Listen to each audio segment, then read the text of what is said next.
Euh, alors, il y a effectivement, c'est une option, c'est une opinion théologique. Hein, c'est pas enseigné tel quel par le- la- par l'enseignement magistériel. Mais ce que j'essaie de vous transmettre la dernière fois, c'est cette idée d'un sacrifice, d'un sacrifice qui a commencé, en fait, est rentré dans l'éternité à partir du Triduum pascal, il y a 2000 ans. Et en fait, on est comme rentré dans l'éternité, et ça s'appuie sur cette idée d'holocauste. Hein. Enfin, moi, c'est voilà, une vision du sacrifice d'Amès qui me touche pas mal. Je pense qu'elle est très riche, il y a beaucoup de choses à apprendre. Dans l'Ancien Testament, dans la famille, si vous voulez, des sacrifices, il y a donc une panoplie de sacrifices. Hein. Vous avez les oblations et les holocaustes. Hein. On offre de l'argent, du pain, du vin, des animaux, des choses précieuses. Hein. Et en ça, il y a quelque chose de commun avec tous les sacrifices qui se font dans dans toutes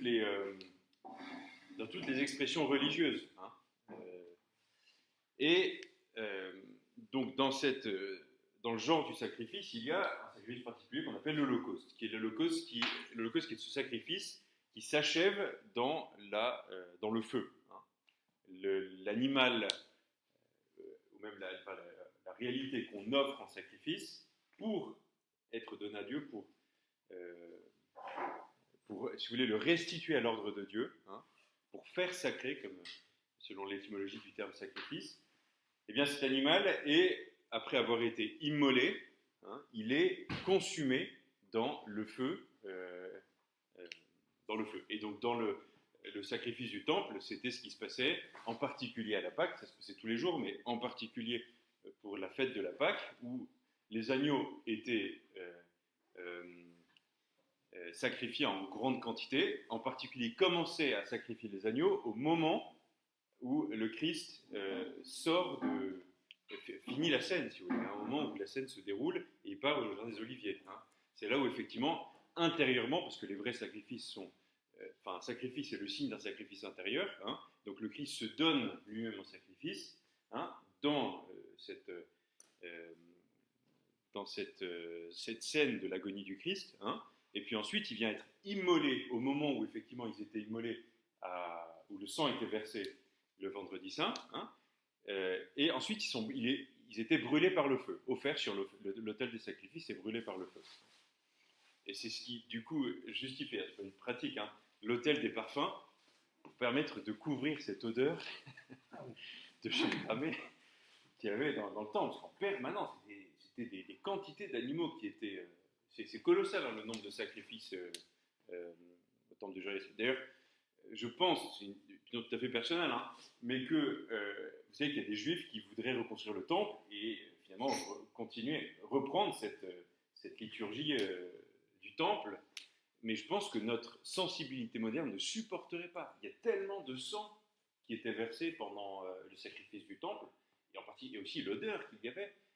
Voilà, je pense que nos sensibilités modernes ne le toléreraient plus, et je pense qu'ils se rendraient compte qu'il y a quelque chose qui ne va plus, là, vous voyez.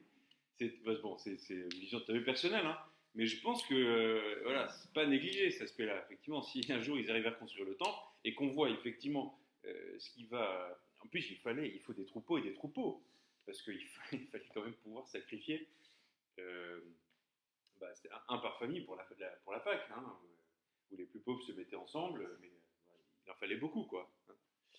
Et d'ailleurs, ça c'est intéressant, parce que ça, on le reprendra peut-être à d'autres endroits. Je ne me rappelle plus qui développe cette idée-là, mais il me semble que c'est Jean-Christian Petit-Fils dans sa biographie de Jésus, qui dit que euh, comme ils n'avaient pas suffisamment d'agneaux, ils avaient prévu pour les Nazaréniens, euh, c'est-à-dire ceux qui étaient descendants de David, le peuple qui était un peu descendant de David, dont, semble-t-il, le Christ faisait partie par son père.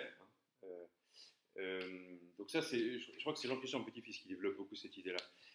il semble qu'il y avait une liturgie qui était prévue pour eux, où ils n'offraient pas d'agneau, mais il y avait tout un rituel, un repas rituel, avec du pain, du vin, etc. Il faudrait que je reprenne exactement ce qu'il disait, mais en tout cas, il y avait une liturgie un peu particulière, un repas sacrificiel, et il semblerait que dans tous les éléments qu'on a dans la Bible, eh bien, il y a tous ces éléments de ce repas-là. Hein. Il envoie, vous savez, c'est pas un repas comme les autres, il envoie ses apôtres préparer un repas sacrificiel. Hein. On reviendra là-dessus d'ailleurs, parce que c'est souvent un argument qu'on nous présente, mais la messe c'est un repas. Hein. Non, la messe c'est pas un repas, c'est un repas d'un genre tout particulier, on reviendra dessus. Aussi, parce que j'ai eu un témoignage il n'y a pas longtemps, soi-disant méditation sur la messe, qui est complètement critique, hein, et qui était proposé par une personne du diocèse. Ah non, non, non, non. Ah, non, non, non, ça c'est justement le grand miracle. Non, non, non, non, si vous voulez, c'est. Là, je suis en train d'ouvrir des portes, ça va pas. Mais. C'est alors, ça a été présenté par une personne du diocèse du catéchuménat, qui n'est pas de cette paroisse, etc. Mais te fait innocemment pour aider les gens à mieux vivre la messe. Voilà. Et en fait, ça se présente là-dessus, sous cette forme-là, vous avez 3 colonnes. D'un côté, vous avez une petite histoire. Hein, avec une petite histoire, alors c'est un repas de fête ou l'invitation d'un ami. Quand Emmanuel m'a invité à son anniversaire, j'ai vite dit oui, car c'est mon meilleur ami, etc. Donc ça développe tout ce un repas de fête. Et puis là, vous avez les moments de la messe, l'accueil, préparation, signe de croix, etc., la parole, bon, l'Eucharistie et l'envoi. Et tout, en fait, tout le récit, si vous voulez, reprendrait les différents moments de la messe. Et de l'autre côté, et la dernière colonne, c'est voilà, l'attitude. Par exemple, au début, on doit sortir de ses habitudes pour répondre à l'invitation, la joie d'être ensemble, etc. Des choses assez intéressantes que j'aimerais prendre avec vous, parce que c'est pour corriger cette idée qui s'est installée un peu de l'Eucharistie. Et donc, vous disiez qu'au moment de la scène, quand Jésus a fait la scène avec ses apôtres, c'était au même moment. Voilà, il commençait effectivement à offrir les agneaux pour les sacrifier. D'accord. Si vous voulez, il y a un parallèle entre le sacrifice du Christ, l'immolation du Christ, et ce qui était préfiguré dans le sacrifice d'agneaux lors de la fête pascale. Oui, alors, quand ils égorgeaient les agneaux, ils les brûlaient de suite ou ils attendaient Alors ça, je sais pas, il faudrait que je vérifie. Parce qu'au moment de la mort du Christ, alors, pour reprendre, si vous voulez, donc là je continue, donc il les mangeait aussi, il les brûlait pas forcément. L'Holocauste. Ils en mangeaient aussi. Les prêtres les mangeaient. Non, et pour le repas pascal, ils le mangeaient, eux, les familles le mangeaient. Hein. Alors ça, c'est pour l'Holocauste, hein, d'accord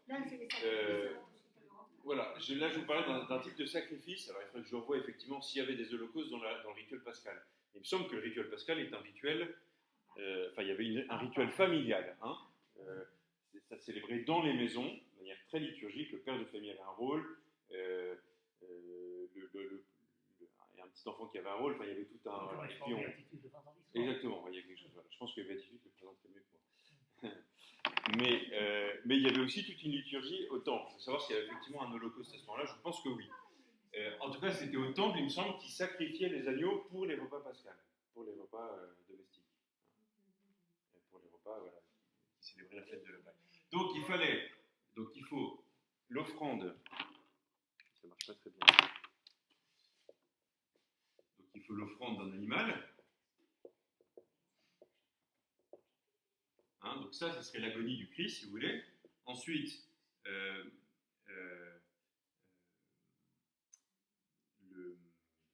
il faut tuer l'animal, l'immolation de l'animal. Et enfin, le brûler par le feu. Hein. Brûler l'animal. L'animal ne sacrifiait pas tous. Tous les animaux, alors, ils le mangent à la liturgie pascale. Mais vous offriez des taureaux, des boucs, des agneaux, et les brûlés hein, sur l'autel des sacrifices. effectivement, ça fait sentir mauvais. Mais oui, comme Donc, on fait le cochon brûlé bien les Et, soirs. et ça, c'est, si vous voulez, c'est le sacrifice par excellence, c'est le sacrifice abouti. Donc, si on fait le parallèle avec le sacrifice du Christ, donc ici vous avez l'offrande du Christ, particulièrement à l'agonie, mais qui, évidemment, qui était l'offrande de toute sa vie. Hein, c'est déjà Noël, hein, il y a cette idée d'offrande, il y a ce me voici. Ensuite, l'immolation, c'est effectivement le vendredi saint, hein, donc c'est la croix. Hein, le sacrifice du Christ ne se termine pas à la croix. Hein. Le sacrifice du Christ est consumé par la résurrection, le troisième jour. Donc là, c'est l'offrande de sa vie. Hein. Et c'est difficile de le... Bon, ça serait à l'agonie du Christ, si vous voulez, mais ça a été préparé par ces 33 ans. Pardon, la résurrection, par contre, ne correspond à rien dans la rite juive. Mais si. Et justement, et c'est ça qui est intéressant en fait dans le parallèle que je fais, si vous voulez, c'est le feu du Père qui vient consumer le Christ le jour de sa résurrection. Vous voyez? Et à chacun de ces moments-là, on rentre dans l'éternité. C'est pour ça que c'est du coup une dimension de sacrifice éternel. Vous voyez?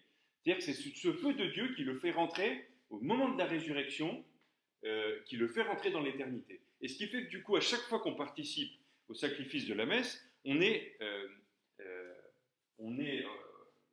participant de ce sacrifice éternel. Vous voyez? Alors, encore une fois, je dis, c'est une option théologique. Je sais que certains ne sont pas d'accord avec cette vision-là. J'ai regardé un peu leurs arguments. Après, je ne suis pas théologien. Donc, hein. Mais, et pourquoi je vous parlais de ça? Parce qu'effectivement, dans le numéro 8 de Sacrosanctum Concilium, il vous présente la liturgie terrestre comme une anticipation de la liturgie céleste. Hein. Comme, si vous voulez, le royaume de Dieu est déjà débuté sur cette terre, mais aura sa consommation dans l'au-delà, si vous voulez. Hein. C'est toujours cette réalité. On commence à vivre déjà aujourd'hui de la grâce de Dieu. On commence à recevoir cette vie éternelle. On vit déjà de cette victoire de la résurrection, mais toujours, c'est une anticipation. On n'est pas encore ce que ça sera dans l'autre monde. Hein. Et pourquoi c'est intéressant? Parce qu'on comprend là-dedans que en fait, notre vocation est vraiment de rentrer dans ce culte éternel. Et que le culte, le sacrifice du Christ, n'est pas juste un moment qui nous permet un passage dans la vie éternelle, mais c'est vraiment le but. Hein. C'est-à-dire qu'on va être une partie prenante d'un culte éternel.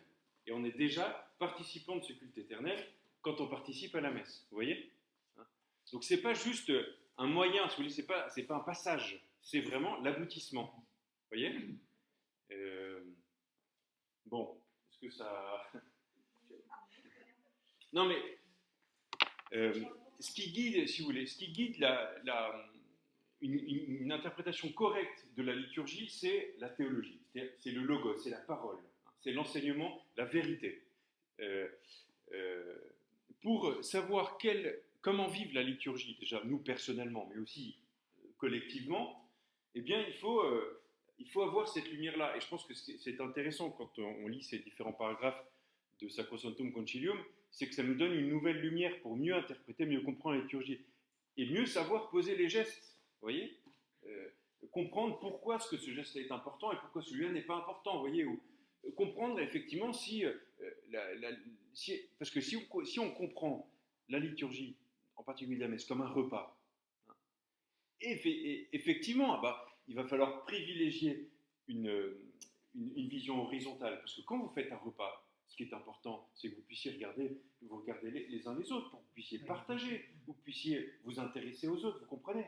Mais donc la lumière qui va avec la théologie du repas n'est pas la même que la vraie théologie de la messe, qui met en avant l'aspect sacrificiel, et un sacrifice tout particulier, parce que c'est le sacrifice éternel du Christ qui nous prend avec lui dans ce culte divin. Pourquoi? Pour louer, vénérer et servir Dieu. Dans ce grand mouvement cultuel, dans ce grand mouvement liturgique, qui sera notre vie éternelle, et qui commence déjà ici-bas. Et ça change complètement la perspective. Ça change complètement la perspective. Et ça nous unifie aussi, de savoir tout ça. On voit bien que ça, c'est effectivement ce qui est dans l'Évangile, et ce qui est dans l'Évangile lu par l'Église. Alors, du coup, on n'a pas commencé le 9. Ah oui, c'est intéressant. mais il est 6h15. Donc peut-être qu'on arrivera à faire. Non, mais il fallait passer par là.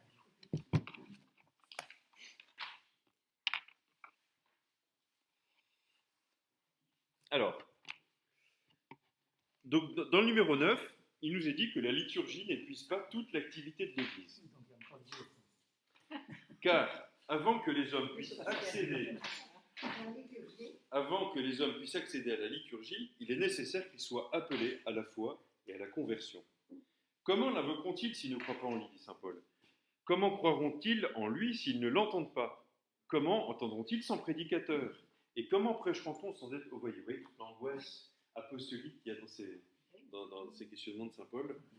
C'est pourquoi l'Église annonce aux non-croyants le kérygme du salut, la bonne nouvelle du salut. Comment ils font en latin là? Quoi,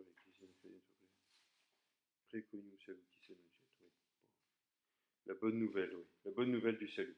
Pour que tous les hommes connaissent le seul vrai Dieu et celui qu'il a envoyé, Jésus-Christ, et pour qu'ils changent de conduite en faisant pénitence.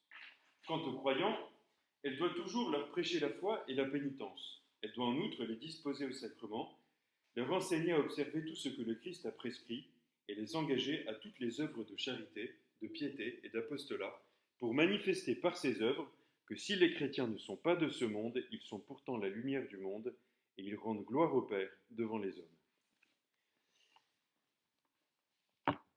Alors, la liturgie n'épuise pas toute l'activité de l'Église.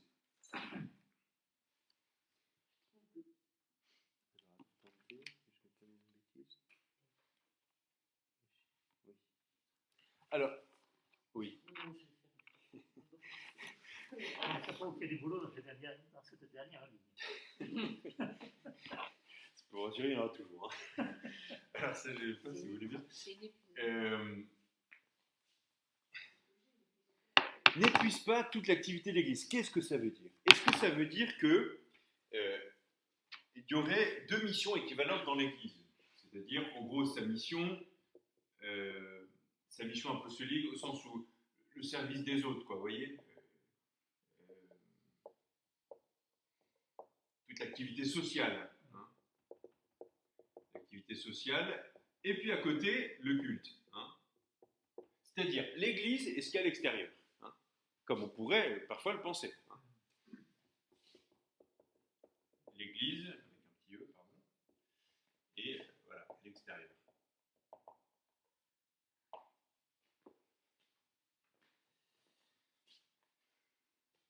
Et non, parce que le numéro 9 arrive après les autres numéros, hein, et nous a bien fait comprendre, en particulier au 5, hein, mais à d'autres endroits, je crois déjà avant ils en parlaient,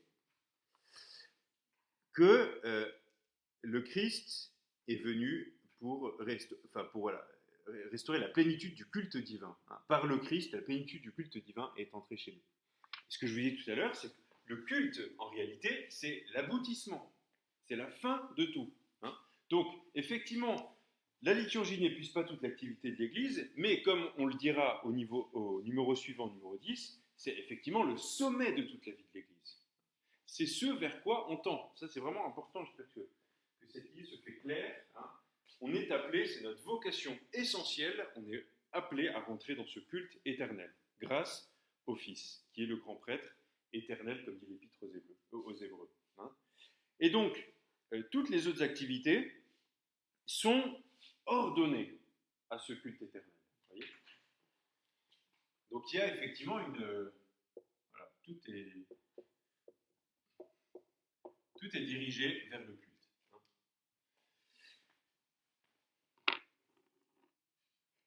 Mais ce qu'essaye de montrer le Concile ici, c'est que de la même manière que le Christ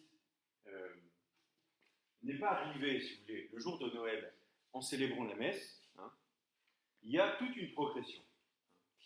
Et il a d'abord passé 30 ans de vie cachée, c'est-à-dire de vie d'amitié, à connaître les gens qui étaient avec lui, à vivre une vie extrêmement simple, à épouser chacun des réalités qui font notre quotidien, voyez, pour être au plus proche de nous. Voyez. Ça, c'est un élément pastoral qui est essentiel. Hein. Nous, enfin en tout cas on y tient pas mal, ça nous guide un peu. Je vous ai peut-être parlé de ce premier prêtre ouvrier qui s'appelle le Père Leuve, hein. C'est lui qui insiste beaucoup là-dessus. Il dit que la vie du Christ, effectivement, s'est déroulée en 3 grands moments. La vie cachée, ensuite la vie de prédication et de guérison, hein, où il a été envoyé de par les villes et villages de Judée, de Galilée et de Samarie pour prêcher la bonne nouvelle. Mais il n'a pas commencé à Noël en prêchant la bonne nouvelle. Hein, vous voyez, c'est arrivé dans un deuxième temps. Ouais.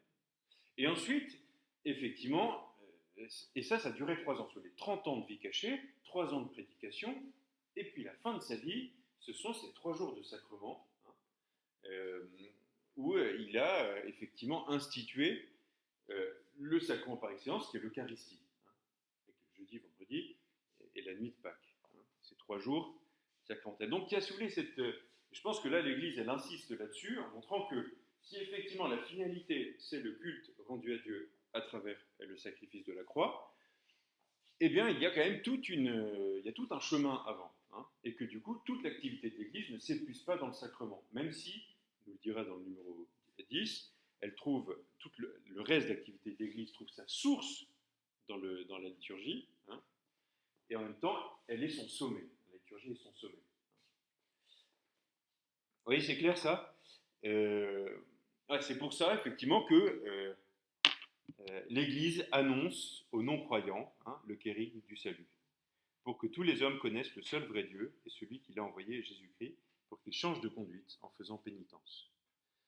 Voilà. Et de la même manière aux croyants, pour les vivifier en permanence ce don qu'ils ont reçu à leur baptême, ce don de la foi, qu'ils le fassent chaque fois plus profond par la pénitence en particulier, et puis par la disposition au sacrement, qu'on va voir un peu après. Elle doit les disposer au sacrement, si je vais peut-être vous en parler là maintenant. Donc ce ne sont pas des à côté. Vous voyez, souvent on peut un peu opposer, hein, dans l'Église un peu ces deux missions. Moi je suis spécialisé dans les actions sociales, dans l'action. Moi je suis martyr. Je ne suis pas marié, je suis martyr. D'accord ? Et par contre, il y en a d'autres qui, leur truc, c'est la liturgie. Donc il y a les bénédictins à côté qui sont à fond dans la liturgie, très bien. Et moi, je suis Mère Teresa et je m'occupe des lépreux. Voilà. Non, en réalité, vous voyez, Mère Teresa, elle s'immergeait dans le mystère de l'Eucharistie. Et d'ailleurs, c'est intéressant, assez rapidement, les sœurs de Mère Teresa ont fait, autour de Mère Teresa, ont fait un premier retour sur leur expérience de missionnaire à Calcutta et oui, dans les différents endroits où ils étaient. Et elle disait, ouais, on croule sous l'activité. Il nous faut peut-être un petit peu moins d'adoration eucharistique. Elles avaient 1 heure où... Voilà. Et effectivement, vous connaissez l'histoire. C'est-à-dire qu'à la fin, elle a dit oui, très bien. Je crois que le pape avait fait pareil avec le chapelet. Avec le chapelet. Le pape François ? Le pape de Jean 23. Non, pas Jean 23. Jean-Paul II. Il était très occupé et les gens qui sont autour de lui, écoutez, il faudrait peut-être supprimer le chapelet. Oui. Vous avez raison, on va me dire. Il y avait une histoire comme ça où il était, je ne sais plus en quel pays, en train de voyager, et puis il avait évidemment un emploi du temps, pas de ministre, mais de pape, et il devait faire tout un tas de rencontres, et ça n'arrêtait pas, quoi. Entre 2 rencontres, il passe devant une église, et il demande de s'arrêter. Donc il rentre dans l'église, et il part dans raison 10 minutes, 1 demi-heure, 1 heure, 2 heures. Et finalement, il a pu voir toutes les personnes qu'il devait voir. Ouais. Mais c'était... On n'a pas assez de foi, nous. Hein. Je le dis pour moi, pas pour vous. Mais... c'est vrai que... Donc voilà, donc l'activité de l'Église, c'est l'appel à la foi et à la conversion, l'annonce du kérigme, hein, de la bonne nouvelle, de la mort et de la résurrection, et la disposition au sacrement. Alors, c'est l'occasion de parler effectivement de cette disposition.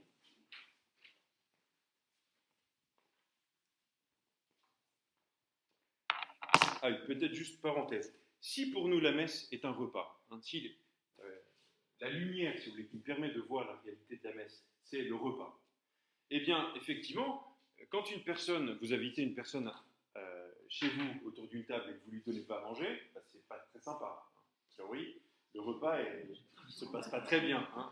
Enfin, ou alors. Non, je dis, mais écoutez mes paroles, ça devrait vous nourrir. Non, non. Mais si la lumière qui me fait appréhender, goûter la messe, est celle du sacrifice du Christ, un sacrifice d'amour, hein, eh bien, ça change un peu la perspective. Et donc, une personne qui ne serait pas prête à rentrer encore dans une communion intime des corps, hein, qui se passe à la communion, eh bien, n'exclut pas une autre participation de l'ordre de la communion spirituelle, hein, et vous comprenez qu'on ne passe pas à côté de la logique de la messe. Vous voyez ce que je veux dire ou pas, hein? Si pour nous la messe c'est qu'un repas, effectivement, c'est criminel, et puis enfin, c'est pas sympa de dire aux gens vous ne communiez pas, d'accord, hein? Pourquoi je vous dis ça? Parce qu'effectivement, ici le Concile parle de disposition. Hein. C'est-à-dire que, en reprenant, ça c'est le magistère de l'Église hein, qui reprenait Saint Paul dans l'Épître aux Corinthiens, il me semble, au chapitre 11, si je ne dis pas de bêtises. Paul qui est marqué. Bon, bref, celui qui c'est au moment où Saint Paul décrit l'Eucharistie et dénonce le fait que c'était devenu des agapes, des gros repas, des grosses beuveries, quoi, vous voyez. Et oui, chez les Corinthiens, parce que les Corinthiens, c'est un peu sont assez bruts de décoffrage,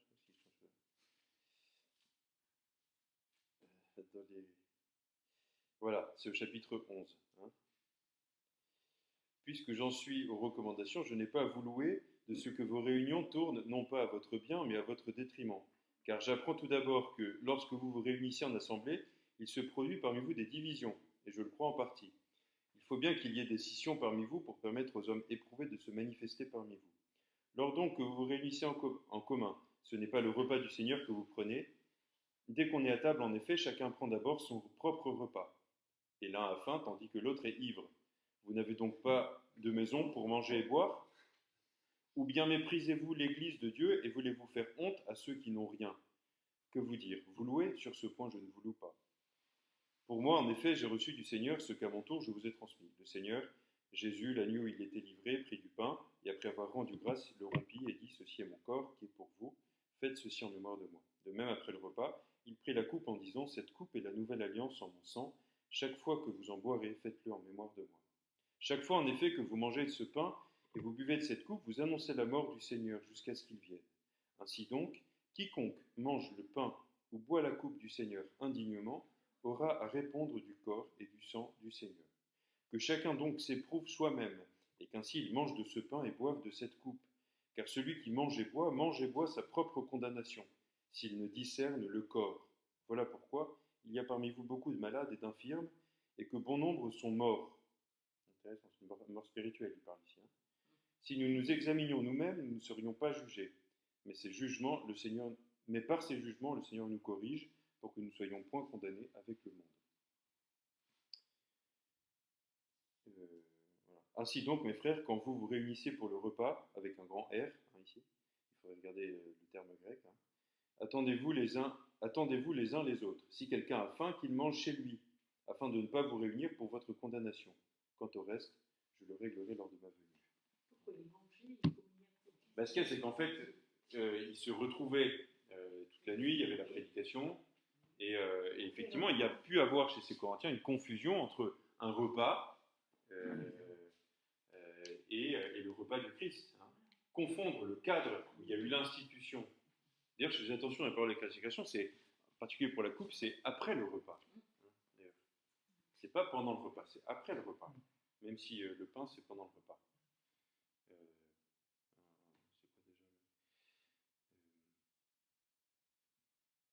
Oui, non, la veille de ce... Je sais pas si on pris le pain. Ouais. Mais d'ailleurs, sur cette idée du repas, moi je vous lirai certainement, il y a une partie magnifique de Benoît XVI dans ce livre-là de Cardinal Ratzinger en 2000, L'esprit de la liturgie. Où il parle effectivement de cette problématique. Hein. Et donc, l'Église doit disposer les personnes à recevoir les sacrements. Alors, de deux manières.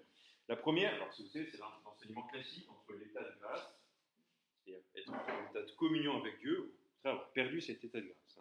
Avec cette fameuse phrase que vous connaissez certainement de Jeanne d'Arc, où les docteurs lui demandent est-ce que vous êtes en état de grâce, et elle lui répond si je n'y suis, que Dieu m'y mette, si j'y suis, que Dieu m'y garde. Magnifique phrase qui a traversé l'histoire.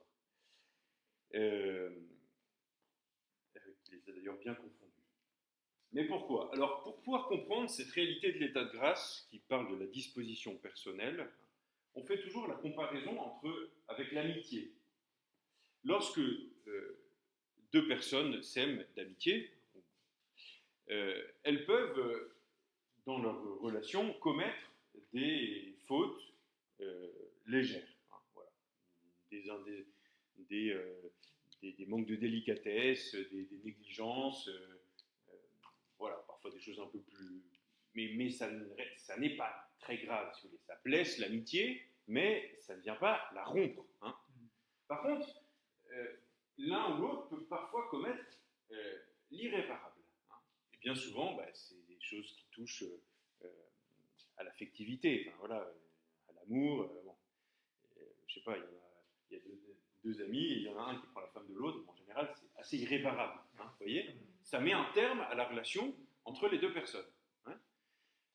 Donc, vous comprenez bien ces deux familles de fautes. Les fautes légères, que dans l'Église on appelle les fautes vénielles, qui viennent blesser notre relation à Dieu, qui sont de l'ordre des indélicatesses, ou des, entre guillemets, petits péchés, même si effectivement cette expression est un peu délicate à manier. Mais il y a des fautes... Le pape l'a utilisé il y a 3 jours. Des petits péchés? Non. Ouais. Ouais. Péché pas grave. Ouais. À propos de Monseigneur au petit. Ah oui.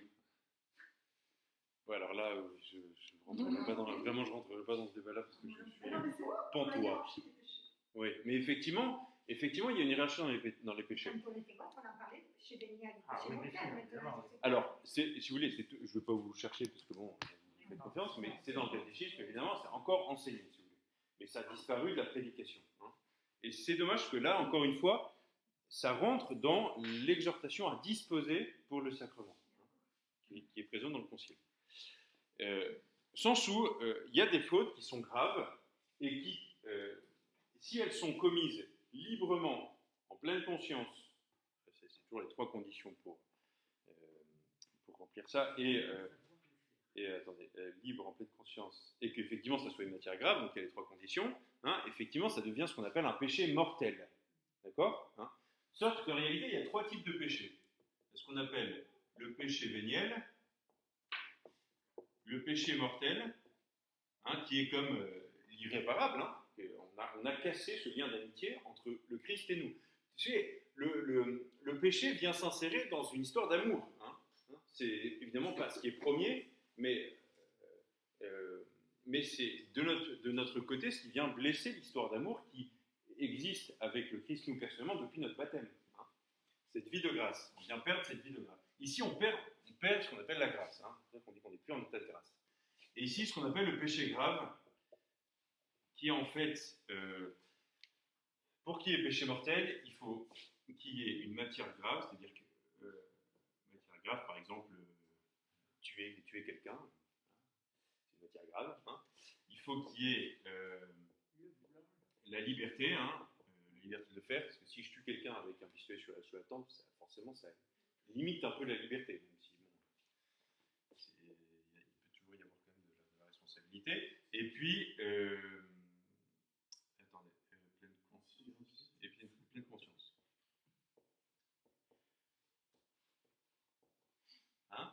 Mais ici, quand ces deux conditions ne sont pas réunies, ou seulement une des deux, on a un péché grave. D'accord? C'est clair ou pas? C'est-à-dire qu'il y a une matière grave, d'accord? Mais il manque la liberté ou la pleine conscience. Par exemple, aujourd'hui, c'est quelque chose qui est très présent vu la prolifération de la pornographie. Beaucoup de jeunes sont pris dans la pornographie, qui est clairement objectivement matière grave, ou dans la masturbation, ou choses comme ça. Mais il y a une telle pression et sociale et psychologique pour eux que, si vous voulez, ils perdent bien souvent la liberté. Donc du coup, on est dans un péché grave, mais pas dans un péché mortel. D'accord ? Et le péché véniel, qui sont tous ces actes qui... alors, le fondement de ça, c'est pas la théologie d'Église, c'est première lettre de Saint Jean. Il faut que je retrouve ça. Première lettre de Saint Jean, où il parle des péchés qui conduisent à la mort et ceux qui ne conduisent pas à la mort.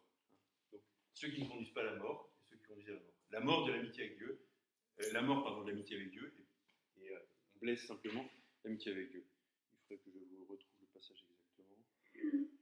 C'est pas bien, il faudrait que je fasse comme les protestants, que je fasse par cœur l'évangile. Oui, mais même le mortel est pardonnable, cependant. Alors qu'est-ce qui se passe, effectivement ? Les seuls péchés qui ne sont pas pardonnables, c'est le péché contre l'Esprit Saint, comme dit le Seigneur. Hein. Alors quel est-il, effectivement ? C'est justement celui qui doute de la miséricorde. C'est-à-dire qui pense, c'est le péché de Judas, celui qui pense que c'est fini, que c'est irréparable.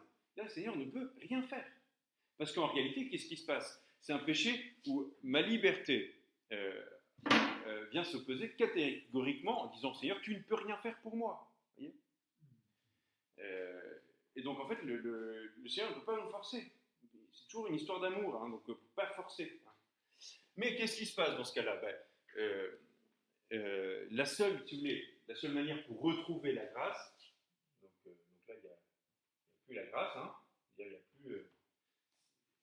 plus... dans un baptême, je vous ai déjà parlé de ce rite tout simple, hein, on allume la lumière au cierge pascal, le cierge, et on le donne au parrain, hein, qui symbolise cette petite flamme qui vient de la foi qui est dans notre vie. Et cette flamme, elle peut s'éteindre, hein, elle est toute petite. Hein, voilà. Et donc, effectivement, elle s'éteint par notre faute. Hein, c'est pas à cause des autres. Hein, c'est par notre faute parce qu'on commet une matière grave librement et en pleine conscience. Hein, d'accord ? Après, il faudrait effectivement voir. Il y a des cas, il y a beaucoup de discernement parce que c'est pas toujours facile de savoir. Effectivement, si je tue Marie-France, que je suis énervé contre Marie-France, là, clairement, je pense que c'est assez clair. Je ne vais pas le faire, Marie-France. Pas aujourd'hui.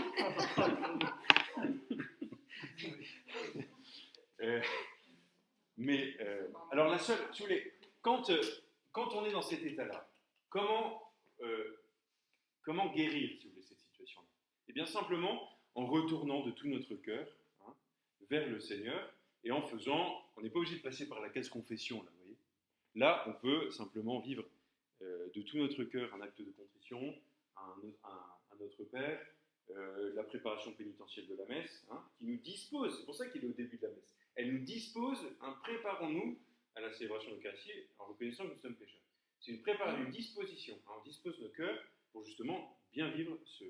Donc le péché véniel, même si effectivement on peut le confesser, c'est recommandé de le confesser, hein, eh bien il y a d'autres manières de recevoir la miséricorde. Hein.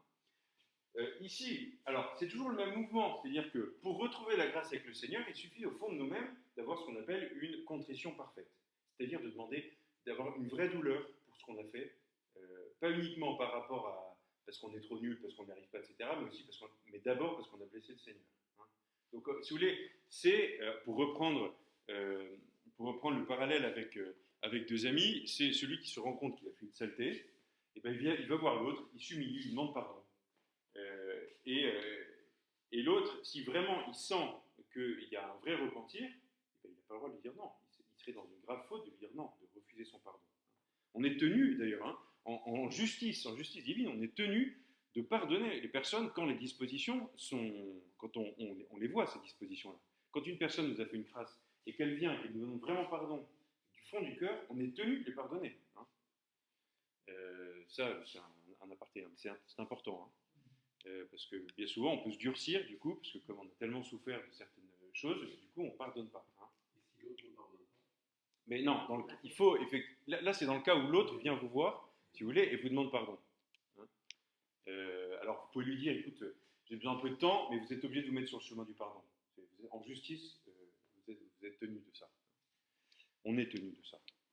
Donc, effectivement, la grâce peut revenir subitement à partir du moment où il y a ce retour au fond du cœur. Hein.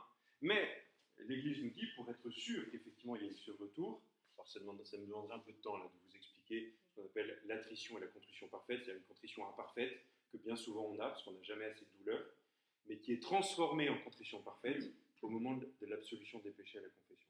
Et donc, l'Église nous demande, pour être sûr qu'effectivement il y a un retour de grâce, d'aller devant le prêtre et demander le pardon de ses péchés lors de la confession. Hein. Et c'est reparti. Et c'est un nouveau recommencement, et voilà. C'est pas du tout. Tu sais, on en parlait avec les. Alors en ce moment, on commente avec les jeunes de l'aumônerie le premier péché, le chapitre 3 de la Genèse. En fait, on commente les premiers chapitres de la Genèse, et en particulier ce chapitre-là. Et le commandement du Seigneur dit vous ne mangerez pas du fruit de la connaissance du bien et du mal. C'est cette volonté en fait de prendre notre propre échelle de bien comme universelle, comme l'étalon universel. Vous voyez, alors que non, toute l'éducation justement, c'est d'apprendre à comprendre ce qui est le bien et le mal qui est défini par mes envies, mes petites. C'est pas forcément le bien et le mal en soi. Et donc il faut que je convertisse mon regard pour effectivement corriger, pour que je sorte de cette tyrannie des envies, qui bien souvent guide ma vie. Et Vous pouvez redire un peu ça. non, je vais vous dire ça, attendez, je vais juste savoir pourquoi est-ce que je vous parlais de ça. Pour moi, c'est pas très clair. Si, ah oui, il parle de la contrition.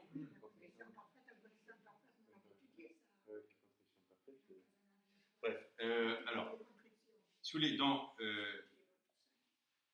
vous ne mangerez pas du bien, de l'arbre de la connaissance du bien et du mal. D'accord ? C'est pourquoi est-ce qu'il fait ce commandement-là ? Parce que vous ne vous mettrez pas vous-même comme la référence en ce qui concerne le bien et le mal. Pourquoi ? Parce que c'est vrai chez les enfants, mais ça reste vrai quand même tout au long de notre vie. On a une échelle de valeur qui est définie par notre désir, par l'émotion. D'accord ? J'ai envie de manger exclusivement que des haribots parce que j'aime les haribots. Du coup, ça va être mon bien. Or, objectivement, c'est pas bien. Je vais grossir et ça va me faire du mal à ma santé. D'accord ? Mais l'enfant, il va vouloir faire ça. L'adulte aussi, pour d'autres choses. Pas forcément pour les bonbons, mais vous voyez ? Or, il y a le bien et le mal qui sont définis par Dieu, si vous voulez, qui sont donnés par Dieu, qui sont fondés en Dieu. Et donc, toute l'éducation, tout notre chemin de conversion, ça va être si vous voulez, d'aligner ces deux choses. Et qu'à la fin, mon désir, effectivement, soit le même que celui de Dieu. Je renonce à ma volonté propre pour que ce soit la volonté du Seigneur qui se réalise dans ma vie. Parce que le Seigneur va vouloir le vrai bien pour moi. Et donc, il faut absolument que je veuille ce que Dieu veut pour, effectivement, me réaliser. Et du coup, je ne sais plus pourquoi je dis ça. Parce que je vous parlais du retour, de la grâce, du péché mortel qui a besoin de se confesser pour ça, pour retrouver la grâce.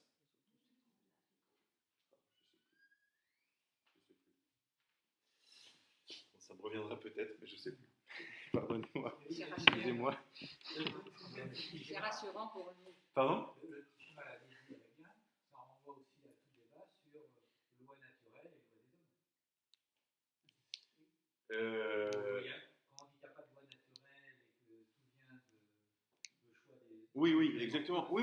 Ah oui. Il y a effectivement un côté très capricieux, en fait. L'homme qui veut décider lui-même. Non, c'est moi qui... Voilà. Oui, c'est très étonnant. Vous relisez ce chapitre 3 de la Genèse, qui est donc le récit de la tentation.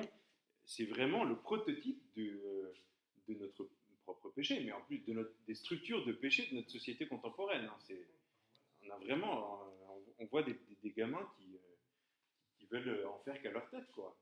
Et c'est effectivement, ils veulent manger de ce fruit pour être leur propre étalon de mesure. Voilà, c'est moi qui décide de ce qui est bien et de ce qui est mal. Et si quelqu'un vient me dire que non, que Dieu nous dit le contraire, mais c'est quoi il vient contre ma liberté, voilà. Bon, écoutez, moi je vous parlais de la disposition. Bon, ça c'est du coup un aspect. C'est un aspect pour cette disposition. Et c'est vrai que du coup, le fait qu'on ait complètement abandonné cette vie, ce sacrement, parce que c'est vraiment le mal-aimé de l'époque de notre Église, la confession, hein, c'est plus du tout, enfin, très peu vécu, hein. Eh bien, ça montre qu'effectivement, il n'y a plus cette disposition. Mais il y a une deuxième. Alors, du coup, c'est grave, effectivement, parce qu'on devient ici, on devient divino-résistant, hein, pour continuer cette métaphore du virus. Mais il y a un deuxième. Une fois qu'on est en état de grâce, ça ne suffit pas, si vous voulez, hein. Le fait de rien avoir à se reprocher, ça ne suffit pas. Il y a une autre disposition qui est nécessaire, qui s'ajoute à celle-là. C'est celle d'avoir cette volonté au fond de nous-mêmes d'unir notre vie à celle de Dieu, hein, de participer à la messe en ayant cette volonté d'unir notre vie à celle de Dieu. C'est pas évident, hein, parce qu'il y a tellement de résistance en nous. Et donc, d'avoir ce désir au fond de nous-mêmes de vivre pour le royaume de Dieu, hein, de vivre pour le ciel. Et donc, ça va jusqu'à l'abandon total. Alors, évidemment, cet abandon total, il n'est pas toujours là présent, en tout cas pas du point de vue, pas sensiblement présent, voyez. Mais déjà le vouloir, même si on ne sent pas, on n'a aucune énergie pour le vouloir, déjà vouloir le vouloir, vous voyez, hein. Déjà avoir cette disposition, être un peu déjà en chemin, vous voyez, un chemin vers un abandon total. Autrement, et ça aussi je vous dis, c'est grave, parce que c'est ce qui s'est passé aussi dans nos communautés, eh bien, aller à la messe comme des consommateurs qui y vont, parce que c'est toujours été comme ça, c'est la tradition, mais sans avoir ce chemin, cette participation intérieure, le concile y reviendra après, 2 numéros après, cette participation fructueuse, active, hein, où on veut participer de tout notre être à ce culte divin, eh bien, ça nous rend profondément divino-résistants. On devient... Et après, le Seigneur allait faire quelque chose, hein. Même avec une quantité de grâce, quand la liberté s'y met, c'est barricadé en disant je n'ai rien à recevoir en réalité, j'ai plus rien à recevoir. C'est compliqué, hein. On ne se dit pas forcément ça. On ne se dit pas forcément que je n'ai plus rien à recevoir, mais on peut être distrait, on peut être... Oui, mais ça, c'est pas tout à fait... moi, c'est ce que je vous dis, c'est avoir cette disposition au fond de nous-mêmes. Oui. Évidemment, ça va avec les distractions. Bien sûr que ça va avec le fait qu'on n'a pas toujours... mais au moins, si vous voulez être dans ce chemin-là, si vous regardez votre vie spirituelle, qui est quand même cette dynamique générale, hein, mais quand elle n'est plus là, vous voyez, vous pouvez vous comporter, vous pouvez faire, même si j'en doute, hein, mais vous pouvez vivre sans faire des choses graves, hein. Donc, a priori, vous ne perdrez pas cette... Mais si, petit à petit, elle s'éteint. D'ailleurs, il y a un lien très fort entre le péché véniel et le péché mortel, hein, au sens où, à force de s'égratiner, eh bien, on finit par faire... c'est la vie de nos relations humaines, hein, en particulier c'est le drame de certains mariages, où on s'installe dans des petites choses, hein, des petites négligences, et puis petit à petit, ça devient insupportable. Et du coup, on finit par commettre l'irréparable, vous voyez. L'amour étant notre plus grande et plus belle réalité naturelle, c'est normal qu'on retrouve, si vous voulez, l'amour humain, si vous voulez, normal qu'on retrouve, on le retrouve comme toutes ces réalités comme en résonance dans l'amour divin, dans notre relation avec l'amour divin. Et c'est ce qui se passe dans notre amitié avec Dieu, bien souvent, négligence, routine, on se met plus on n'a plus cette logique de conversion. C'est pour ça que vous voyez, la liturgie elle a un aspect cyclique. Tous les ans, on revient en même chose. Tous les ans, on dit la même chose. Convertissez-vous, etc. Alors, en ce moment, le temps de l'Avent, hein, de nouveau, convertissez-vous, tournez vos cœurs vers cette bonne nouvelle du Sauveur qui vient. Mais, si on ne fait pas cet effort d'être emporté dans ce mouvement cyclique de la liturgie, eh ben, on finit par sortir de l'orbite. Hein. Ouais. Donc, bon, au moins il suffit de vouloir s'unir à Dieu, hein, et de le vouloir avec toutes nos imperfections, en n'oubliant pas ce qu'on a dit la dernière fois, que la pauvreté, c'est quelque chose qui nous regarde dans la liturgie, hein, et que nous, on vient avec notre pauvreté, hein, on n'est pas des superman, et peut-être qu'au fond de nous-mêmes, quand on se regarde, on a peut-être l'impression que c'est quand même assez pitoyable notre vie spirituelle, qu'on a très peu de grands désirs, que ça ne va pas très loin, Et bien justement, c'est ça qu'il faut faire au Seigneur. Parce qu'on est en général des mauvais juges de nous-mêmes. Laissez le Seigneur juger votre vie spirituelle. Et quand vous voyez une aridité, un désert, une pauvreté, offrez ça au Seigneur. Hein, voix du Seigneur qui crie dans le désert. Et la bonne nouvelle retentit dans le désert. Vouloir, voilà, au fond, même sèchement, intellectuellement, hein, sans rien sentir du point de vue sensible, vouloir s'unir au Christ et lui permettre, hein, c'est-à-dire être d'accord au fond de nous-mêmes, même si nous on n'y arrive pas, même si on dit que c'est quand même pas brillant, mais lui permettre de faire ce qu'il a à faire dans notre vie. Hein. Que ta volonté soit faite. Vous voyez, c'est incarner que ta volonté soit faite. Ce qui n'est pas quand même facile. Hein. Il y a tellement de réticence. Mais voilà. Moi, ce que je dis, voilà, en général, quand on marche, je pense que tous ici, on veut cette volonté du Seigneur pour notre vie. Voilà, bon, on n'a pas l'impression que ça fasse des grands changements, en tout cas à nos yeux, à nos propres yeux. Mais il y a des personnes qui font partie des communautés, qui sont dans les murs d'une église et qui n'ont même pas cette volonté-là. Vous voyez ? C'est-à-dire qu'il n'y a même pas ce désir au moins d'être saisi par la volonté du Seigneur. Pourquoi ? Parce qu'on a du mal à poser l'équation volonté de Dieu égale bonheur, quoi. Vous voyez ? On ne la pose pas du tout. On pose que ça n'a rien à voir. Que finalement, la liturgie, la messe, c'est de l'ordre du social, de la réunion, de la tradition. Très bien. C'est des choses qui sont bonnes en soi, mais ce n'est pas l'essentiel. Vous voyez ?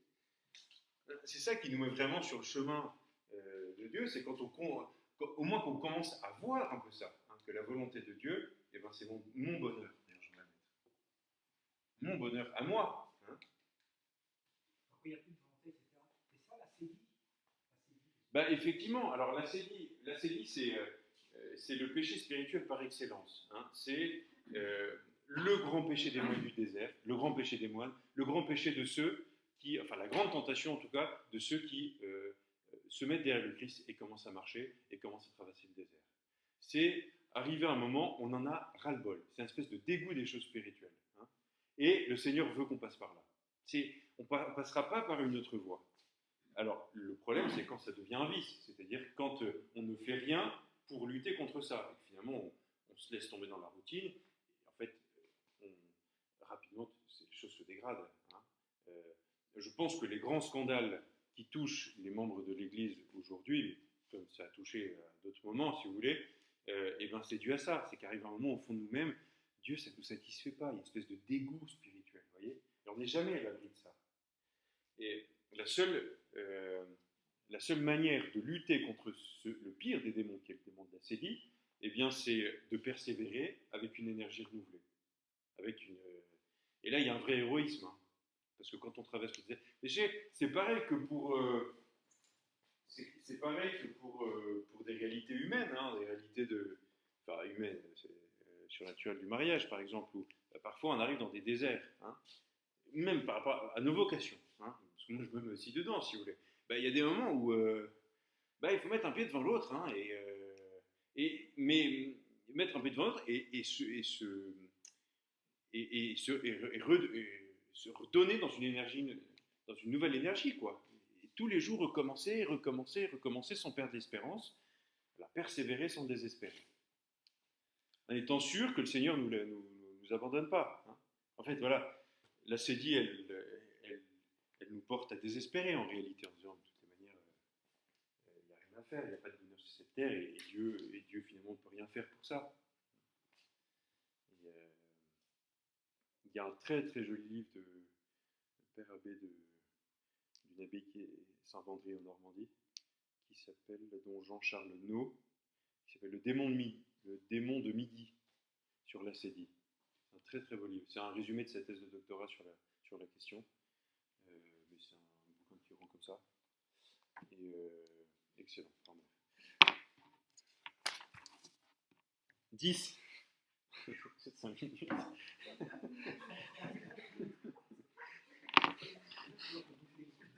Il va falloir redoubler, oui. Écoutez, on peut... il est magnifique ce numéro 10, en particulier cette phrase qui est un des tubes du Concile Vatican II.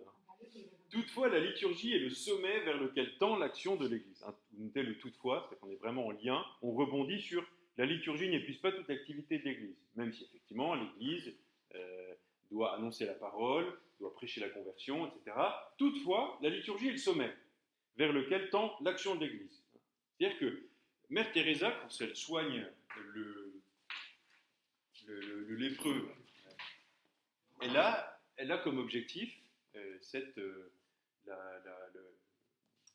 liturgie céleste. Alors, elle le fait de manière gratuite, si vous voulez. Elle le fait purement gratuitement. Mais elle le fait au fond d'elle-même pour que l'humanité soit sauvée, pour que la main de Dieu, du Christ, le regard du Christ puisse se poser sur cet homme-là, quelle que soit sa religion, parce qu'elle a soigné des gens de toute religion. Hein, en se disant, en étant préoccupé par une chose, c'est qu'à travers mon action, je sois transparente à cette action du Christ, et que cette personne puisse voir le regard du Christ à travers moi, pour qu'elle puisse un jour rentrer dans cette liturgie céleste.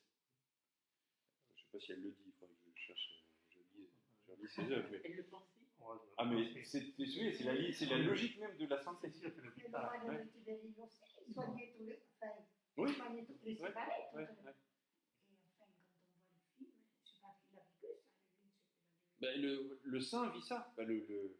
Le chrétien vit cela. Hein. Alors, pas plus ou moins consciemment, si vous voulez. Là, on est en train de mettre des mots sur des choses qui sont d'abord des réalités spirituelles. Donc, on n'est pas... Sainte Bernadette, qui certainement n'était pas capable de faire un grand exposé théologique, elle le vivait. Oui, sans forcément pouvoir mettre des mots dessus. Oui. C'est pour les gens un peu bêtes qu'il faut mettre des mots. Pas pour moi. Les simples, les petits, ils n'ont pas besoin de mettre des mots. La liturgie est le sommet vers lequel tend l'action de l'Église, en même temps la source d'où découle toute sa vertu. Hein. Donc cette magnifique image de la liturgie comme sommet et comme source. Donc on va puiser notre énergie apostolique, notre énergie chrétienne dans la liturgie, et en même temps pour amener l'humanité dans cette louange éternelle. Car les labeurs apostoliques visent à ce que tous, devenus enfants de Dieu par la foi et le baptême, se rassemblent, louent Dieu au milieu de l'Église, participent au sacrifice et mangent la scène du Seigneur. Bon, c'est en d'autres termes ce que je vous dis depuis quelque temps déjà. En retour, la liturgie elle-même pousse les fidèles rassasiés des mystères de la Pâque à n'avoir qu'un seul cœur dans la piété, unité. Elle prie pour qu'ils gardent dans leur vie ce qu'ils ont saisi par la foi, assimilation, et le renouvellement dans l'Eucharistie de l'alliance du Seigneur avec les hommes attire et enflamme les fidèles à la charité pressante du Christ. Donc le zèle apostolique. Trois éléments qui sont soulignés ici. L'unité, qui va être un des fruits de la liturgie. Il va permettre d'assimiler le mystère du salut dans la vie des chrétiens, l'assimilation, et puis le zèle apostolique, attirer et enflammer les fidèles à la charité pressante du Christ. C'est donc de la liturgie et principalement de l'Eucharistie comme d'une source que la grâce, état de grâce, vous parlez ici, que la grâce découle en nous et qu'on obtient avec le maximum d'efficacité cette sanctification des hommes et cette glorification de Dieu dans le Christ que recherchent comme leur fin toutes les autres œuvres de l'Église. Donc là, on voit un peu la dynamique qu'il y a et je me rends compte qu'en fait, j'ai commencé à vous parler, là, je n'ai pas fini en fait ce que je voulais vous dire, sur la disposition, en particulier dans le domaine de la grâce, ce que je disais sur le péché véniel et le péché mortel. Du coup, quand on vient à la messe et qu'on a perdu cet amour en nous-mêmes, on n'est plus capable de recevoir le corps du Christ. Voyez, c'est-à-dire que l'amour, c'est une réalité entre deux êtres. Voyez, et donc, s'il y en a un qui a éteint, il n'y en a plus. Donc, il faut préalablement que ça soit rallumé pour que le Seigneur puisse de nouveau redescendre notre. Alors, c'est intéressant, souvent les gens nous disent, mais oui, personne n'est digne de recevoir l'Eucharistie. Effectivement, personne n'est digne. Seigneur, je ne suis pas digne de te recevoir, mais dis seulement une parole, et je serai guéri. Ça, c'est tout à fait vrai. Mais il n'empêche qu'il se passe un mystère d'amour, de grâce ici, et qu'il faut, pour cela, il ne faut pas avoir posé en nous-mêmes un acte qui a dégagé l'amour de nous-mêmes. Parce que c'est ça ce qui se passe dans le péché mortel. Dans le péché mortel,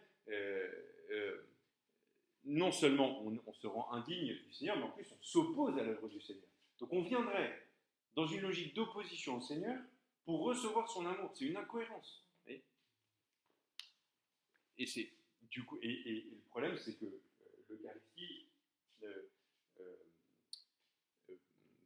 produit nécessairement quelque chose dans l'œuvre, dans l'âme de la personne, soit en bien, hein, quand on est dans un état de grâce, donc elle fortifie, elle guérit, elle élève, elle envahit la vie du chrétien, ou au contraire, en condamnant. Hein, celui qui mange et boit indignement mange et boit sa propre condamnation. Donc, et c'est une condamnation par rapport à nos actes, vous voyez, c'est parce qu'effectivement, par nos actes, on professe qu'on ne veut pas de la loi de Dieu. Donc on ne veut pas de sa loi d'amour. Hein. C'est pour ça que bon, nous, on n'y est plus trop. Je vous avais lu un texte de saint François d'Assise la dernière fois, qui parlait de l'urgence pour les pasteurs de ne pas donner la communion aux gens indignes, c'est-à-dire aux gens qui... Alors c'est compliqué, parce que nous, en tant que prêtres, on n'a pas le droit de nier l'Eucharistie à une personne, si par exemple on sait qu'elle ne se comporte pas bien, mais parce qu'on le sait par le fort interne, mais c'est pas public, hein, c'est en privé. Enfin, c'est dans l'ordre privé.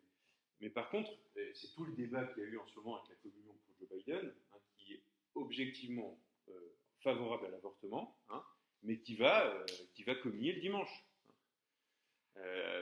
Alors là, les évêques des États-Unis ont rappelé dans le dernier document sur l'Eucharistie qu'on ne peut pas donner l'Eucharistie à des personnes qui vivent scandaleusement dans un état de rupture avec Dieu. Et oui, mais alors dans la société.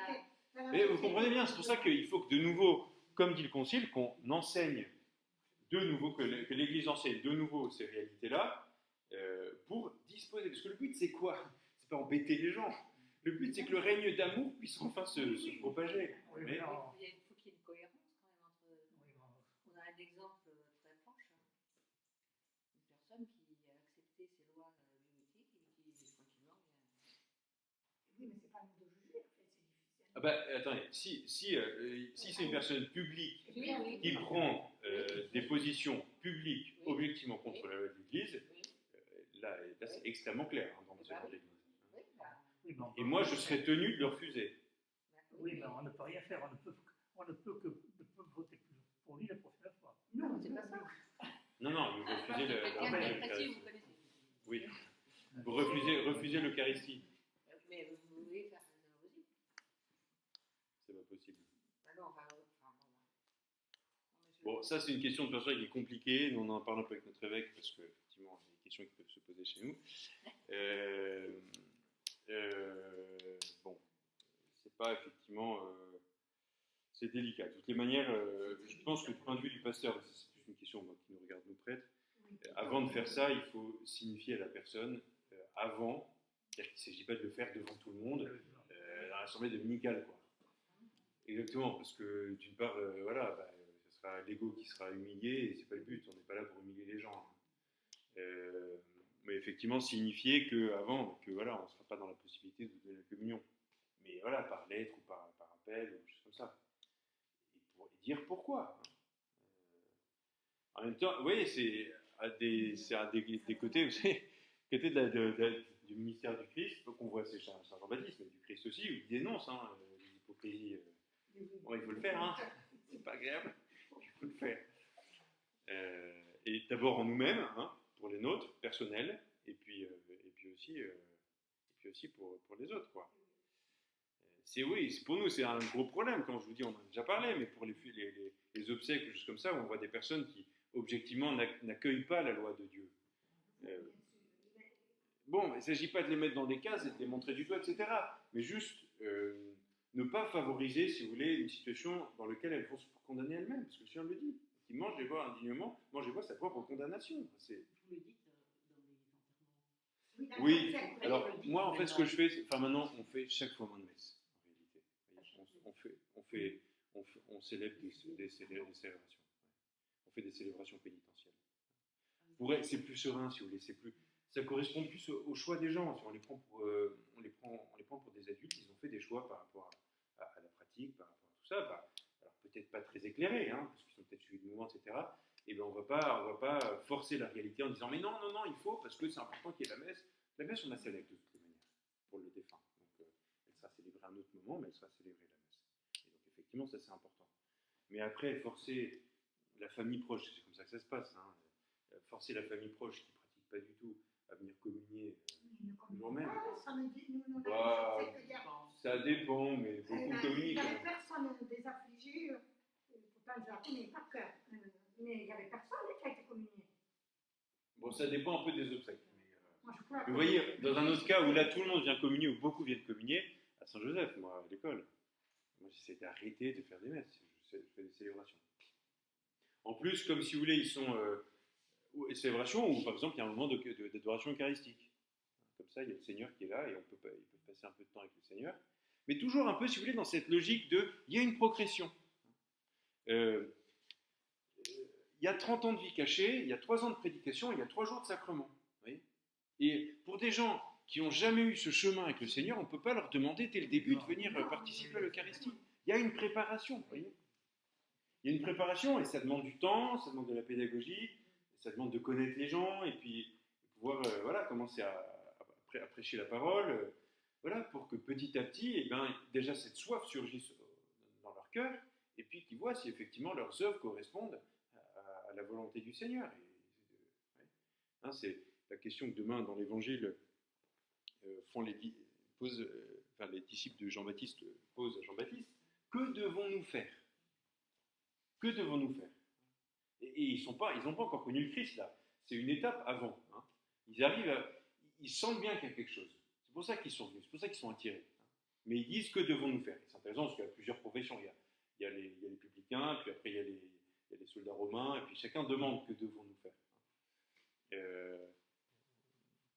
Et donc c'est ce préalable, c'est-à-dire je comprends qu'il y a quelque chose, je veux accueillir cela. Comment préparer les chemins du Seigneur ? Et après, effectivement, Jean-Baptiste nous parle d'un baptême dans l'Esprit Saint qui vient, c'est l'Esprit Saint qui vient, la grâce du Seigneur qui rentre dans la vie. Mais c'est pas ça qui vient au début. Enfin, si, c'est un aspect de la grâce, mais c'est pas d'abord ce baptême de l'Esprit Saint. C'est d'abord la liberté de la personne qui s'ouvre à ça et on ne peut pas la forcer. Et en fait, on en parlait avec l'abbé Pré il n'y a pas longtemps, on a eu un peu on réfléchit pas mal à ces choses-là. On a un peu mélangé ça et on continue de le faire beaucoup dans nos liturgies. Parce qu'on voyait différentes propositions de pastorales dans différentes paroisses en France qui veulent un renouveau, un renouveau missionnaire, tout ça très bien. Chose très intéressante, hein. Mais ils font des liturgies. D'abord, ils faisaient des liturgies extrêmement festives pour que tout le monde se sente à l'aise avec un langage extrêmement, si vous voulez, qui parle à tout le monde, quoi. Hein. Et en fait, rapidement, ils se sont rendus compte que c'est compliqué parce que c'est vrai que les gens ils sont pas prêts à venir communier. Ils passent à côté de la prière eucharistique parce qu'ils comprennent rien du tout de ce qui se passe. Ça veut rien dire pour eux, quoi. Du coup, ils ont mis en place, et ça c'est intéressant, ils ont mis en place des sortes de paraliturgie le dimanche. Alors, il y a la messe pour la communauté à 9h du matin, donc un peu tôt. Donc là, une liturgie pour des chrétiens, quoi. Et puis, ensuite, la communauté reste pour accueillir les familles,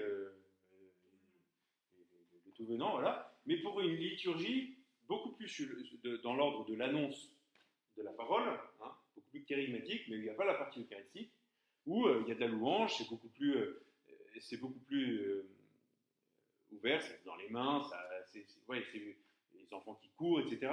Mais ça correspond plus à leur étape pour le moment. Et puis bon, il y a des chants, etc. Il y a quelques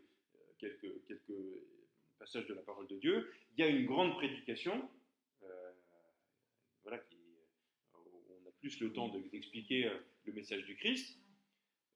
Et puis voilà, peut-être je ne me rappelle plus exactement du déroulé, mais vous voyez. Je pense qu'il faut qu'on retourne un peu à ça alors je ne dis pas pour la messe du dimanche, hein, mais moi je pense à Saint-Joseph, je vais commencer à faire des choses comme ça, quoi. Au sens où on ne peut pas encore imposer la messe à tous. Alors c'est sûr que pour arriver à faire ça, il faut d'abord prendre acte du fait que notre monde n'est plus chrétien. Il y a quelques références chrétiennes, mais voilà, ça fait un bon coup dans la figure. Une fois que c'est encaissé, c'est bon, on passe à autre chose. Et on dit, comment on fait maintenant, hein, pour christianiser, hein. Et donc effectivement, il y a une pédagogie. C'est ce qui se passait avant, les catéchumènes participaient pas à l'Eucharistie. Alors on n'est pas, concrètement, on ne peut pas le faire. Les catéchumènes, ils ne comprennent pas quand on les met dehors.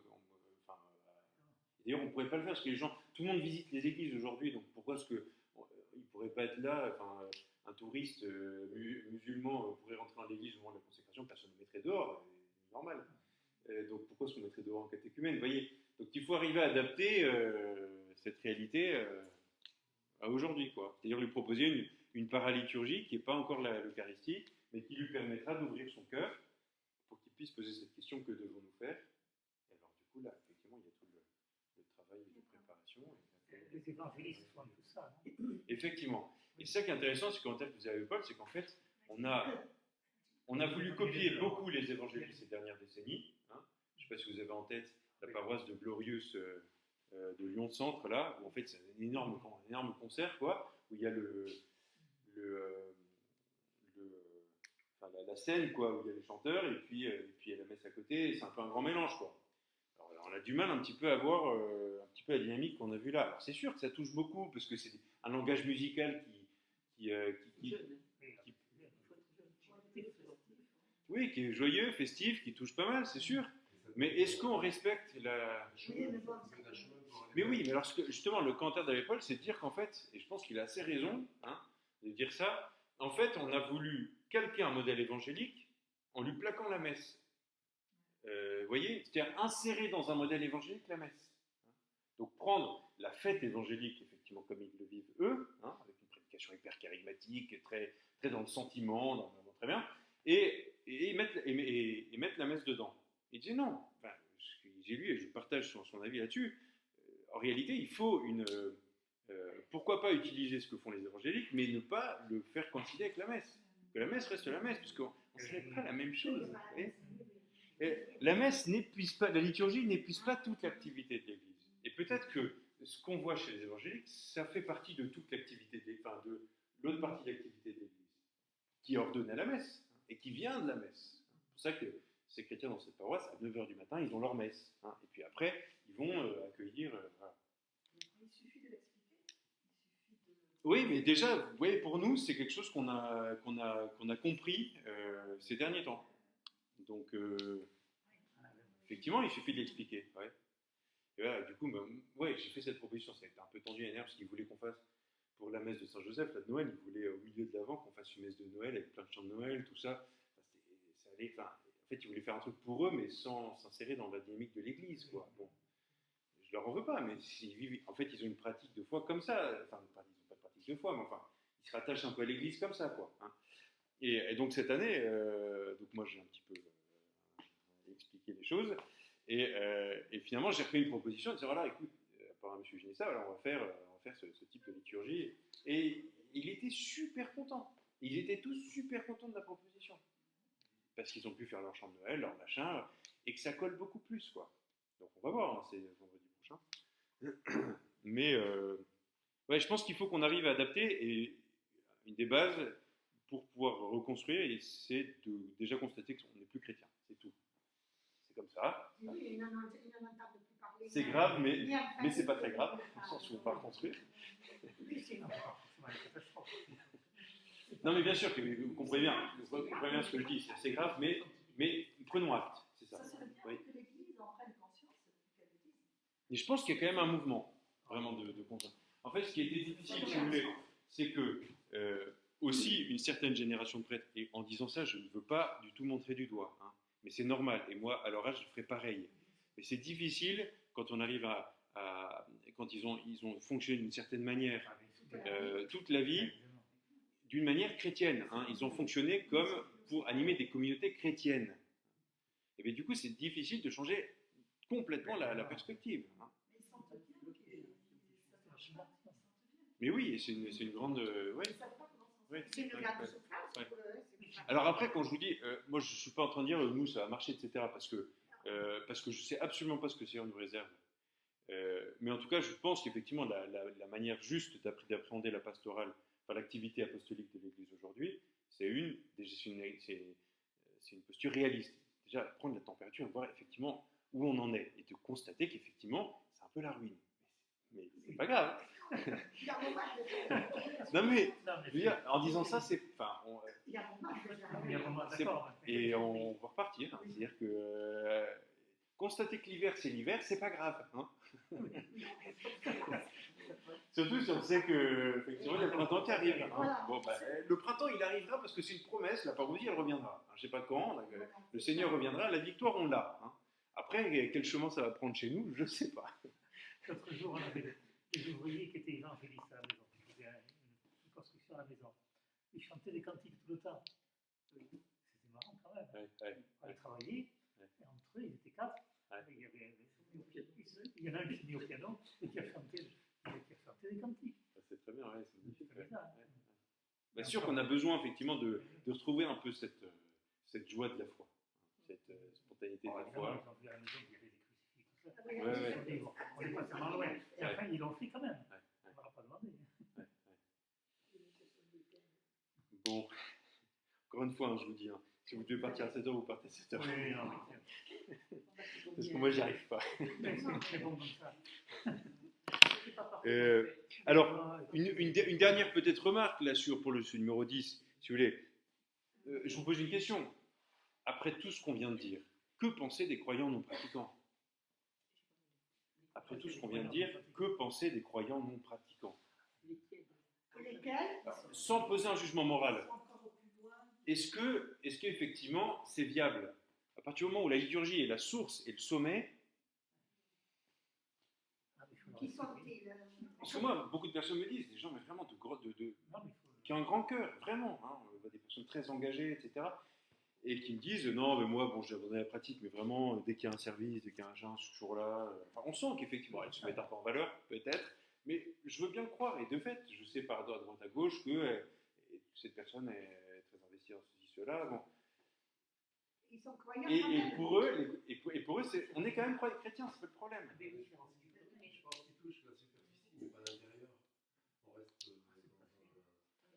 dans un approche extérieur, mais quand on sent de l'intérieur, il y a une soif quand même. Oui. C'est-à-dire, en fait, c'est comprendre la dynamique du disciple chrétien comme selon une perspective moraliste. C'est-à-dire qu'il faut faire les choses. Mais c'est plus du tout une réalité de grâce. C'est pas d'abord on reçoit. Ça, il faudrait qu'ils viennent ici pour l'entendre. C'est pas d'abord qu'on a reçu, si vous voulez, cette énergie, si vous voulez, dans une métaphore extrêmement triviale. Pour que votre voiture elle avance, il faut qu'elle reçoive un élément extérieur qui s'appelle l'essence. Voilà. Et bien la grâce, c'est ça, si vous voulez. Toute proportion gardée. Hein. Mais enfin, c'est ça d'abord, et c'est ça qui, du coup, me motive pour me donner aux autres. C'est-à-dire que c'est ça qui me donne, qui m'anime pour me donner aux autres. Et ça ne s'arrête pas uniquement à l'action sociale, parce que ces autres que je rejoins, je suis des Christ pour eux, pour qu'eux-mêmes s'insèrent dans ce grand mouvement du corps du Christ. Pardon ? Ils n'ont oublié que cette... Parce que c'est qu'en fait, alors c'est intéressant, on reviendra, je pense qu'on reviendra là-dessus, parce que c'est quelque chose qui est extrêmement actuel, la moralisation de la foi. Et même du coup, c'est-à-dire que, en fait, c'est complètement protestant. Le grand penseur de cette dynamique-là, c'est Emmanuel Kant, qui est grand philosophe, mais le philosophe protestant. Il me semble que j'avais des choses là-dessus. Parce que nous, on avait eu en formation biblique, en fait, pour le diocèse, il y avait des gens de là qui sont venus la doctrine sociale de l'Église. Oui, mais ça. Et alors, Mais la doctrine sociale de l'Église, elle existe, bien sûr. Mais quel est le fondement de la doctrine sociale de l'Église? Est-ce qu'elle est première ou pas? Est-ce qu'elle est première? Est-ce qu'elle est essentielle? Je veux dire, essentielle. Est-ce que c'est ce qui fait, ce qui anime? Non, tout naît de la grâce de Dieu. Elle découle de la grâce. C'est pas l'action du chrétien qui est l'essentiel du christianisme. C'est la grâce, c'est-à-dire la charité répandue, hein, et qui fait qui se répercute dans des actions concrètes et dans des actions sociales. Il faut bouger aussi. il y a une action sociale dans l'Église, parce que sinon... Oui, mais l'Église n'est pas une ONG, on a souvent. Non, Oui, ça, le pape bien François sûr. l'a très bien dit au début de son Mais en pontificat. fait, C'est pour ça. au départ, c'était quand même c'était l'Église qui a tout fait le mouvement social, toutes les écoles, toutes Oui, mais justement parce qu'elle était animée de cette grâce. Voilà, Oui. voilà. C'est très beau, il y a eu un magnifique discours du pape Benoît XVI au Bernardin quand il est venu à Paris, où justement il parlait de toute la culture au sens le plus large possible européenne, qui dit qu'elle a été élaborée en grande partie par les moines bénédictins, qui avaient fait de leur vie une liturgie permanente, et qui pourtant ont été à l'origine d'une culture, y compris de toutes ces répercussions sociales, parce que toutes les écoles, tous les systèmes de soins, tout ça, ça découlait de leur vie liturgique. Ouais. Et le problème, c'est qu'en fait, on a séparé le truc en deux, hein, et en fait, on n'en a fait que... Il ne faut pas l'oublier aussi. Ah, mais moi, je ne dis pas qu'il faut l'oublier. En fait, c'est le problème, si vous voulez, bien souvent, ce qui se passe, c'est quand on distingue les choses, on les sépare. Or, il ne faut pas les séparer. C'est-à-dire qu'effectivement, c'est essentiel. Et que montre-moi ta foi, toi qui n'as pas les œuvres. Hein, comme dit Saint Jean. Hein. Donc, effectivement, les deux choses sont essentielles. Mais les œuvres ne sont pas premières. Même si effectivement, elles seraient premières dans l'ordre de la préparation pour recevoir la grâce. C'est pour ça que le chant des anges à la Nativité, c'est gloire aux hommes de bonne volonté. C'est-à-dire qui ont une volonté. La volonté, c'est mon moteur pour faire des actions. Vous voulez, hein. Et c'est les personnes qui cherchent la vérité, qui sont... je ne vais pas vous dire toute mon homélie demain, parce que sinon...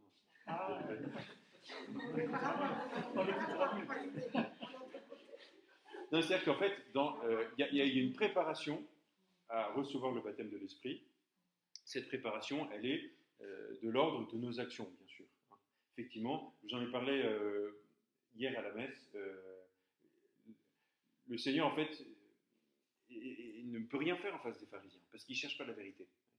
Donc, les hommes de bonne volonté, c'est ceux qui cherchent la vérité, qui se décentrent d'eux-mêmes pour se donner aux autres, qui partagent leur pain avec celui qui a faim, leurs vêtements avec celui qui a froid, celui qui accueille. Hein. Les personnes qui ont toutes ces vertus naturelles, qui préparent, qui font d'eux des hommes de bonne volonté, qui préparent effectivement la venue du Christ en eux. Mais ça ne suffit pas. C'est-à-dire que ça ne suffit pas. Sinon, si vous voulez, il n'y a aucun intérêt à ce que le Christ vienne sur terre. Sauf à ce que ce soit un grand sage, un grand conseiller spirituel qui vienne nous donner des beaux enseignements, mais ça n'a pas été ça. Le Christ, c'était Dieu, et il est mort sur une croix, et il n'a jamais prétendu être un grand sage. Ça, c'est une aberration de la modernité du père antérieur. Vous avez évoqué les gens qui sont croyants non pratiquants. Non, ils savent. Mais tout le monde me dit, ah ben alors là, et bien tous les gens qu'on a autour de nous, ils nous disent, oh ben, moi je suis croyante, je ceci pour quand je serai mort. Non, à partir du moment où on comprend que la foi, donc croyant, c'est celui qui a la foi, hein, qui exerce la foi, que la foi c'est un cadeau, hein, et qu'on ne va pas le recevoir là où on devrait le recevoir. Hein. Je sais pas, c'est comme une personne qui dit je suis une fontaine, il n'y a pas d'eau dans la fontaine. Il faut recevoir la fontaine d'une source pour qu'elle puisse. Oui, c'est-à-dire qu'il y a une réalité. La foi, c'est un cadeau qu'on reçoit. Et bien, si on ne va pas le chercher là où il se trouve, et ben, on ne va pas l'avoir. Ou alors, effectivement, on commence à l'avoir au baptême, hein, et puis, mais si on ne fait rien, ça finit par disparaître. Hein. C'est voilà, on a besoin de la recevoir dans les sacrements. C'est pour ça que voilà, c'est pas viable, croyant nous pratiquants. Ça peut durer quelques temps, si vous voulez. Mais pardon ? Il peut y avoir des passages dans une vie. Oui, bien sûr, il peut y avoir des passages dans une vie. Oui, il y a quelque chose qui peut être contenu encore au fond de la personne et qui un jour rejaillit. Mystère de ça dépend du chemin de chacun. Hein. C'est pas voilà. Mais en soi, on peut pas encourager un chemin de croyance non pratiquant, parce que c'est une incohérence. Si vous voulez. Après, bon, le Seigneur arrive à s'y retrouver. Mais c'est important, ça doit aussi nous donner renforcer notre zèle à annoncer la parole. Hein, et à prier aussi pour les autres quand on ne peut plus rien faire de l'exhortation, mais avec cette confiance que le Seigneur entend nos prières. Et voilà, et parfois ça peut se révéler au dernier moment, hein, vraiment au dernier moment.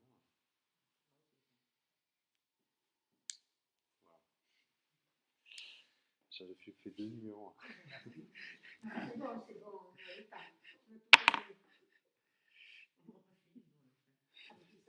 Non, mais parce que, attendez, là on est, On est à la 10, là, aujourd'hui. La 11, elle reparle des nécessités de disposition personnelle. Hein.